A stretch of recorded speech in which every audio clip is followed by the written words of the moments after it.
前，何伯伯家室很豪華，常旅居於酒店。杜太太身居簡樸，但也精緻。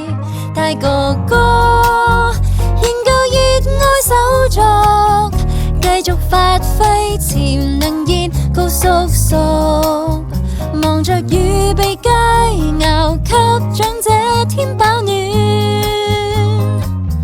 5月裏枕邊香味仍飄蕩，懷緬你我他相知相見在那村莊。木棉樹花開，種子也散落，吹到哪裏也會掛念對方。